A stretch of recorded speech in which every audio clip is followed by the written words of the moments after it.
everyone, my name is Mrs. Merry and I am going to read you a story.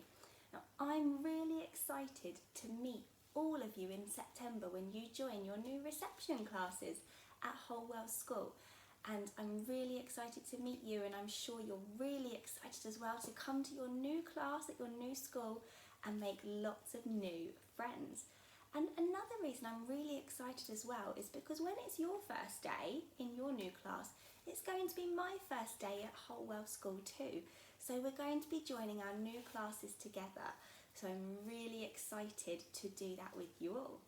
And today, the story I thought I would read to you is called The Gruffalo's Child by Julia Donaldson, because I really love this story. And I thought lots of you might already know the story of the Gruffalo. So I thought I'd read you the next one, which is called The Gruffalo's Child. I hope you enjoy it.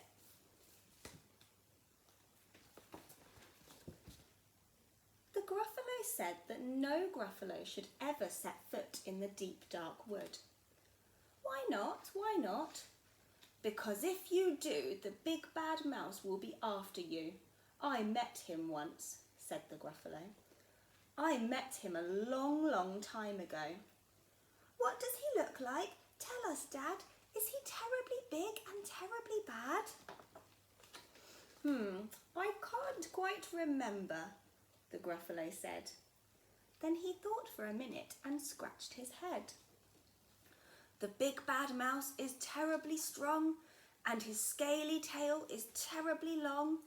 His eyes are like pools of terrible fire, and his terrible whiskers are tougher than wire. Then, one snowy night when the Gruffalo snored, the Gruffalo's child was feeling bored. The Gruffalo's child was feeling brave, so she tiptoed out of the Gruffalo's cave. The snow fell fast and the wind blew wild.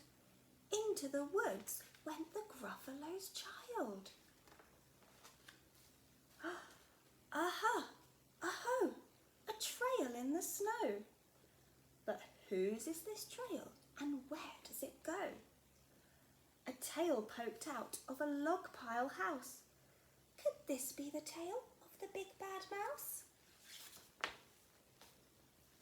Out slid the creature, his eyes were small, and he didn't have whiskers, no, none at all. You're not the mouse. Not I, said the snake. He's down by the lake eating Gruffalo cake. The snow fell fast and the wind blew wild. I'm not scared, said the Gruffalo's child. Aha! Aho! Marks in the snow. Whose are these claw marks, and where do they go? Two eyes gleamed out of a treetop house. Could these be the eyes of the big bad mouse? Down flew the creature. His tail was short, and he didn't have whiskers of any sort. You're not the mouse. Hoo-hoo, not I. But he's somewhere nearby eating Gruffalo pie. The snow fell fast and the wind blew wild.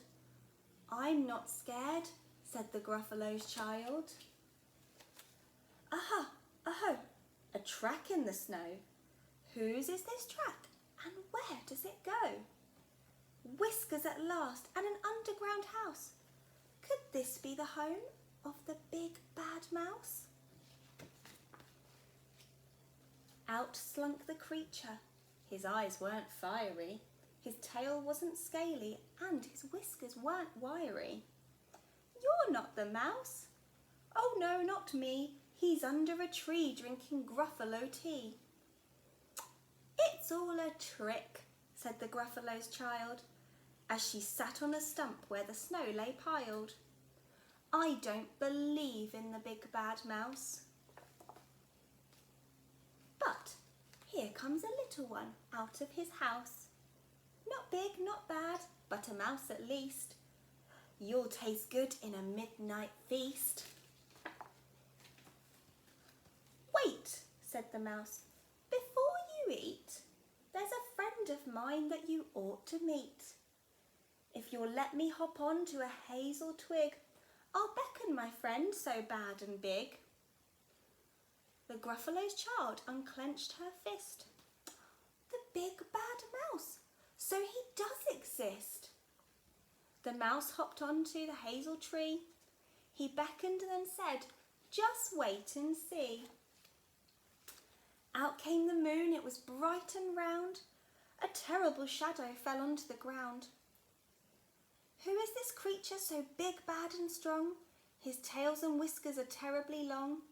His ears are enormous and over his shoulder he carries a nut as big as a boulder. The big bad mouse, yelled the Gruffalo's child. The mouse jumped down from the twig and smiled. Aha, aho, footprints in the snow. Whose are these footprints and where do they go? The footprints led to the Gruffalo's cave, where the Gruffalo's child was a bit less brave. The Gruffalo's child was a bit less bored, and the Gruffalo snored and snored and snored. And that's the story of the Gruffalo's child. I hope you enjoyed listening to that story, and I'm really excited to meet you all soon. Bye!